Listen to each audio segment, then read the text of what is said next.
Today on History's Tech, we are looking at both the origins and history of anti aircraft warfare.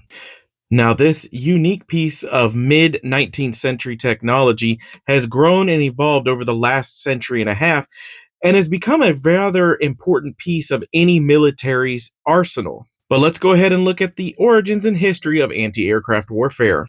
Now, to find the origins of this piece of tech, we've got to go back to the American Civil War. Now, the usage of balloons had kind of been a novelty before the American Civil War, but during the American Civil War, the United States Army began utilizing them mainly as a way of scouting the battlefield, reconnaissance, and directing fire for artillery. Now, the Confederacy went out of their way to try and stop the balloons. They actually fired artillery at them, small arms fire, even sending in saboteurs to destroy them. And they were pretty much unsuccessful at this. And it was actually internal politics that led to the end of the use of balloons during the Civil War. Now, the earliest known use of a purpose built weapon for anti aircraft warfare is actually going to occur during the Franco Prussian War of 1870. Now, during the war, Paris was actually under siege, and French troops were trying to communicate utilizing balloons.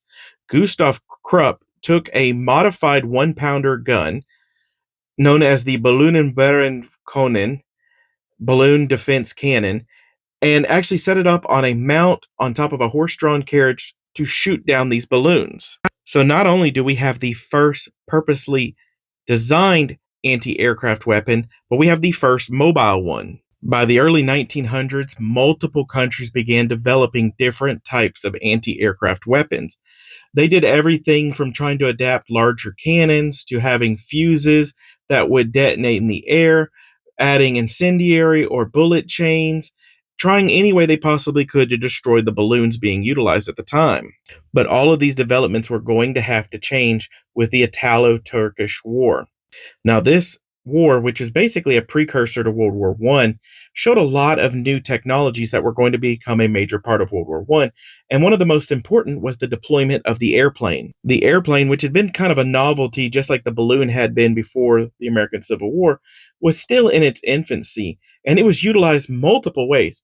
We have the world's first aerial reconnaissance mission taking place, the first aerial bombing taking place, and the first time rifles are going to be used to shoot down an airplane. With this, better anti-aircraft weapons needed to be developed, and World War I was going to help with that development. Now, interestingly enough, the British were one of the earliest groups to recognize the need for anti-aircraft weapons, and they actually began forming units and training for this weeks before World War I even began. They even employed a series of towers along their coastline designed to spot and shoot down enemy aircraft. And it wouldn't take long before pretty much every military involved in World War I would develop some type of anti-aircraft weapon and deploy them in some fashion.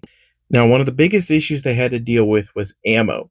At the time, your standard round could pierce, but it couldn't really cause a lot of damage. So they needed a high explosive round that could detonate within range of the aircraft. However, the problem was measuring the speed, distance, and things like that. So they actually had to come up with different ways. They came up with height and range finders and optical range finders. And eventually, the French actually developed an electronic system that they could program basically in, and it would help set up the fuse for it to detonate within range. It wasn't perfect, but it was in the right direction towards developing a better, more efficient anti-aircraft weapon system. Now, by the time the era between the wars occurred, known as the interwar period, we start seeing a change in the mindset. The aircraft had really demonstrated its value. And as during this time, we start to see more aircraft being developed, transitions in the types of aircraft being built. So, along with that, we see a new design and development for anti aircraft weaponry. And while this is supposed to be an era of peace, what we see is groups like the British going in and developing an anti aircraft experimental section with the whole purpose of just developing new anti aircraft weaponry. They start developing new instrumentation to measure and gauge distance. We see mechanical analog computers being utilized to give proper height and distance so they can set fuses to detonate closer to where the aircraft may fly. And we even see the earliest development of naval units trying to build anti-aircraft batteries for ships. Interestingly enough, the naval ones almost didn't happen if it hadn't been for Billy Mitchell showing up the Navy in an attempt to get the Navy's air power folded into the Army Air Corps. But it ended up pushing the Navy to actually start employing anti-aircraft weapons on their ships. Now, by the time we enter World War II, most of the major players in the Second World War have some type of anti aircraft weapon systems. Now, they're at different levels. Countries like Poland couldn't match Germany in terms of air power, and their AA was just nowhere able to handle the German aircraft. Whereas the Germans, having learned from the Spanish Civil War, learned how to develop better anti aircraft emplacements and better setups for their weapons. We also see the development of self propelled anti aircraft at this time. Many of these were tanks or armored vehicles that had been converted for an anti aircraft purpose to allow rapid deployment and protection of troops in the battlefield. See even the early development of rockets being utilized as an anti aircraft role, as we see the first man pads being developed and guided and unguided rocket systems for taking down aircraft. And the development of usage of anti aircraft continues to grow throughout the war. It becomes incredibly important in the Pacific theater against kamikaze attacks, the Normandy invasion, and the development of new technology such as radar guided weaponry, proximity fuses, all increase the usage of anti aircraft during the war. Now, by the time we get into the Cold War, anti aircraft warfare is about to take some massive leaps and bounds, and we can really categorize it into three main parts: the development of surface to air missiles, the increased and evolved self propelled anti aircraft weapons, and man portable anti aircraft weapons. Now, as the age of jets came into fruition, the usage of anti aircraft guns kind of fell out of favor because they just couldn't keep up. So there was the need to be able to fire something that could follow an enemy, reach the heights and speeds they could. So the surface to air missile became extremely important. So as the Cold War progressed, the usage of the SAM became extremely important.